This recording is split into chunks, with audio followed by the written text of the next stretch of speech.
se base pour confiner les gens? Il se base sur le nombre de places disponibles dans les services de réanimation. On nous a obligés à les achever avec des seringues, et ça, personne n'en parle. Est-ce qu'on a dit à ces gens-là que leur père ou leur mère ou leur sœur, elles auraient pu être sauvées? C'est pas un vaccin.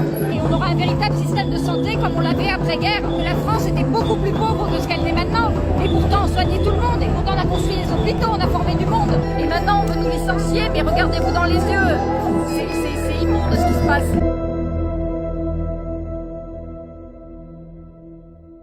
Je suis là parce qu'avant tout, je suis soignante.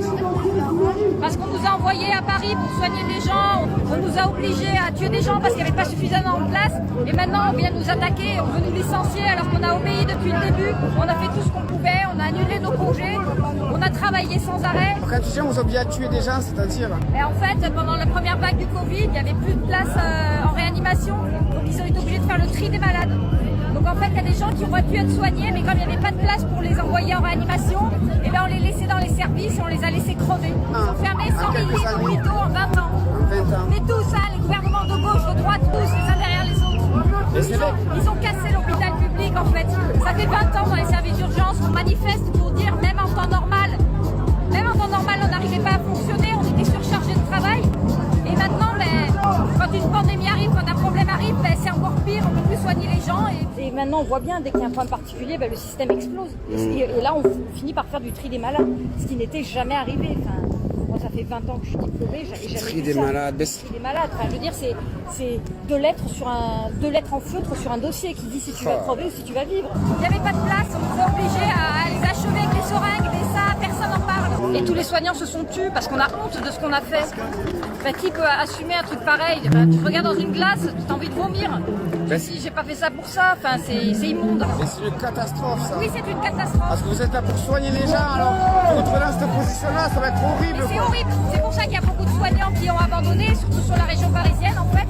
Parce que le problème c'est que nous on a fait des études et on a voulu être soignants pour soigner les gens, en fait, pour les sauver. Et pas pour se retrouver dans des situations horribles, dans les EHPAD, on hospitalisait plus les gens, on les laissait dans les services d'EHPAD et ils ont livré des seringues électriques pour les achever. Dès que j'avais vu le reportage La Peste à conviction de France 3 qui parlait notamment du Rivotril, et on parlait il y avait une médecin qui témoignait, qui était en pleurs, quoi. Elle disait mais quand j'ai reçu les directives du gouvernement, du ministère, clairement, moi j'ai compris, ils me demandaient d'euthanasier des patients. Oui, moi je ne suis pas là pour ça, je suis là pour les soigner. On pouvait les soigner et ils nous ont demandé de les euthanasier. Et elle était en pleurs, elle dit mais qu'est-ce que c'est ça? Mais on était tous en pleurs en fait.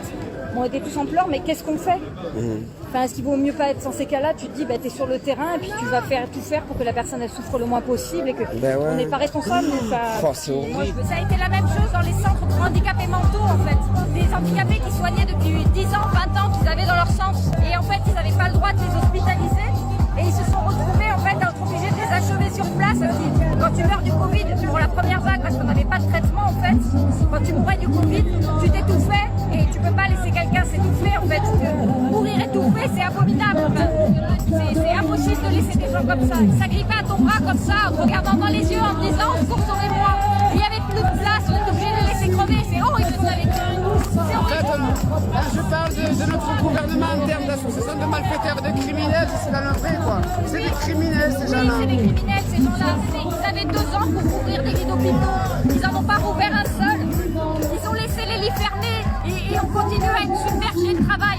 Ils ont embauché personne et maintenant ils veulent nous licencier mais ils sont complètement tarés. C'est ce dont on parlait quand on disait qu'il y avait des dossiers NR non réanimables et R réanimables. En fait, avec un gros feutre sur le dossier, ils écrivaient NR ou R. Et s'il y avait marqué NR sur le dossier, on n'avait pas le droit d'appeler réanimateur. Donc si la personne elle commençait à s'arracher son masque ou quoi, on savait qu'elle allait mourir parce qu'on n'avait même pas le droit d'appeler le médecin en fait. Et elle aurait été soignable cette personne, ça lui déplace. Bien sûr qu'elle aurait été soignable. Ce qu'ils racontent à la télé en fait, à BFM, en fait sur le terrain ça veut dire ça. Ça veut dire que tu as des gens qui auraient pu être sauvés avec des réanimateurs, avec des respirateurs et qu'on aurait pu sauver, mais qu'on n'a pas sauvé parce qu'il n'y avait pas de lit d'hôpitaux, il n'y avait pas de lit de réa, il n'y avait pas de personnel formé. Et on en arrive à cette situation. Est-ce qu'on l'a dit à ces familles-là? Est-ce qu'on a dit à ces gens-là que leur père ou leur mère ou leur sœur, elles auraient pu être sauvées si on avait eu des places de réa? Non, on leur a pas dit. Je suis atterrée de ce qui se passe, de la situation qu'on vit, qu'on dénonçait nous depuis des années et des années. Ouais, parce qu'il faut bien que les gens comprennent ce qui est en train de se passer. C'est que c'est cette association de malfaiteurs et de criminels qui a pris le pouvoir dans notre pays que des gens appellent gouvernement. Depuis le début de la crise, ils disent que c'est pour notre santé, mais en fait ils ont encore supprimé des lits d'hôpitaux. Ce qu'il y a derrière la fermeture des lits d'hôpitaux, c'est des gens qu'on achève dans des lits. Et si c'était pour notre santé, pourquoi ils n'ont pas formé du personnel? Pourquoi ils n'ont pas embauché du monde? Pourquoi ils n'ont pas ouvert des lits d'hôpitaux? Pourquoi là ils dépensent 60 millions d'euros par mois pour des services de sécu, pour contrôler les passes sanitaires, et qu'ils embauchent toujours personne, qu'ils fonctionnent personne. Sur quoi ils se basent pour confiner les gens? Ils se basent sur le nombre de places disponibles dans les services de réanimation. Mais s'ils en avaient ouvert les 100 000 lits qu'ils ont fermés, s'ils les avaient rouverts, eh ben on n'aurait pas de souci pour soigner tout le monde. On ne serait pas coincés comme on l'est là en fait. Les vieux comme moi ça fait 20 ans que je travaille aux urgences en fait, ils se sont tous barrés parce qu'ils en peuvent plus en fait. C'est ce qui se passe, on n'a pas signé, on n'a pas fait 4 ans d'études, 3 ans d'études pour se retrouver comme ça à achever des gens dans des lits d'hôpitaux, c'est immonde. Et maintenant on veut nous licencier, mais regardez-vous dans les yeux. Il y a énormément de soignants aujourd'hui, il y en a de plus en plus, il y a des collectifs de soignants qui se réunissent, qui s'organisent parce qu'ils comprennent pas, en fait, c'est hallucinant ce qui se passe. C'est horrible. Là on agit sur ce qu'on est nous, enfin notre vie personnelle, de nous obliger à nous vacciner. Parce qu'on parle quand même d'un produit expérimental.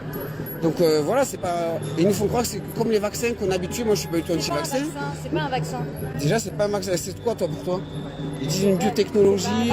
C'est une expérimentation jusqu'en 2023. Donc on doit donner le choix à chacun d'accepter ou pas de se faire vacciner, de se faire injecter. Voilà, on n'a pas de recul. Puis nous dans la santé, on en a vu tellement des scandales sanitaires passer, le sang contaminé, la thalidomide, tout un tas de médicaments qu'on nous faisait injecter aux patients. Et puis au bout du compte, 2, 3 ans, 10 ans, 20 ans après, on nous disait mais c'est hautement dangereux, il faut arrêter tout de suite. Et des scandales comme ça, nous on les voit passer parce que c'est nous qui injectons les produits aux patients. Donc c'est bien que derrière les scandales sanitaires, en fait, nous on voit ce qui se passe parce qu'on est de l'autre côté. Donc c'est pour ça qu'il y a un fort refus des soignants parce qu'ils se disent un scandale sanitaire de plus, parce que si vous ne nous aurez pas quoi. Est-ce que vous avez trouvé des recours juridiques pour faire annuler cette obligation vaccinale? C'est en train de s'organiser en fait petit à petit et ça vient ce qu'on dit chez nous. Tiens, ils sont là mes collègues. Et en fait ça vient du terrain, c'est des gens qui s'organisent, qui s'auto-organisent pour lutter parce qu'ils veulent pas quoi. Ça fait tellement d'années qu'on en prend plein la gueule. Ce qu'ils comprennent pas c'est que si on accepte d'en prendre plein la gueule comme ça, si on accepte des conditions de travail dégradées, si on accepte, c'est pour nos patients parce qu'on les aime, parce qu'on aime ce qu'on fait, qu'on fait pas ce métier par hasard. C'est pour ça qu'on fait ça.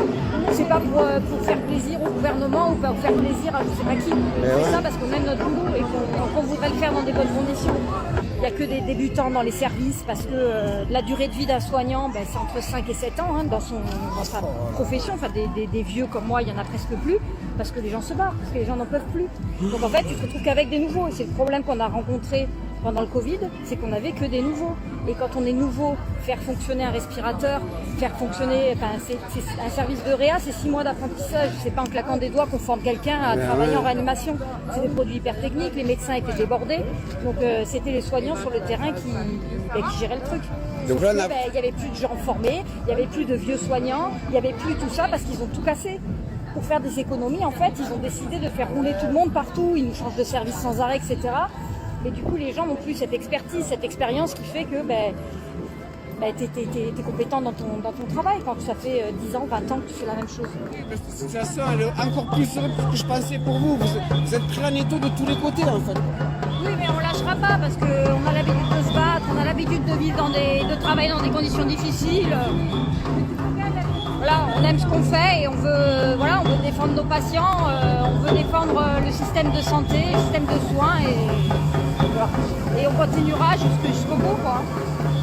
Mais la seule solution c'est que les employeurs payent les cotisations sociales qu'ils doivent normalement payer. Le problème c'est tous ces cadeaux qu'on a fait aux entreprises. Ça s'appelle pas des charges patronales, le vrai nom c'est cotisations sociales. Ces cotisations sociales, elles vont dans la caisse de sécurité sociale. Cet argent qui manque, c'est pour ça qu'ils suppriment des postes derrière. C'est parce qu'il manque de l'argent. Il manque de l'argent parce qu'on a fait des cadeaux. Et ces cadeaux, il faut les payer. Est-ce qu'ils en avaient besoin de ces cadeaux? Est-ce qu'ils ont fait le 1 million d'emplois qu'ils nous promettaient? Non, ils n'ont rien fait de tout ça, au contraire. La santé, elle est pour tous. Que les cotisations sociales soient payées et on aura un véritable système de santé comme on l'avait après-guerre. Alors que la France était beaucoup plus pauvre que ce qu'elle est maintenant. Et pourtant, on soignait tout le monde. Et pourtant, on a construit les hôpitaux, on a formé du monde. Alors, maintenant, on en est où? Est-ce que tu voudrais rajouter quelque chose? Rien, je serai là la semaine prochaine. Merci du fond du cœur en tout cas. À toi et à tous les autres soignants, merci du fond du cœur.